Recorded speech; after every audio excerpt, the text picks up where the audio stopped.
Magpupunla naman ako ng Baguio beans. Hindi to sponsor ng Ramgo Seeds. Dito tayo magpupunla. Buksan ko na muna. Ito siya, guys. Titingnan natin kung anong itsurahin ng buto ng Baguio beans. So, ganito pala siya. Yan. Para siyang buto ng sitaw.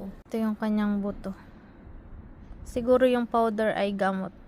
Magbubutas tayo dito ng papag. Lagyan ng buto ng Baguio beans. Kahit siguro hindi sobrang lalim. Para mabilis mag-germinate yung ating mga buto ng Baguio beans. Magpupunla tayo ng 14 na seeds. Isa, dalawa,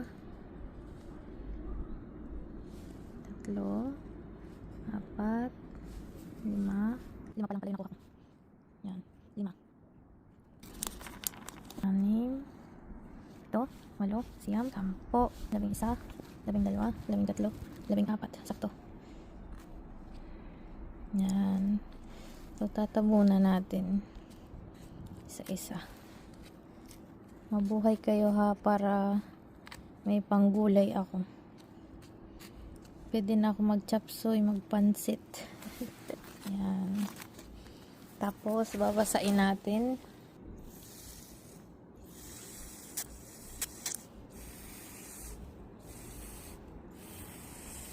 Babasain natin.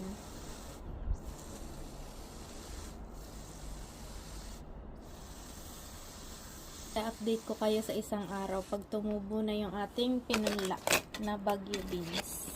Ngayon ay April 21. Baguio beans.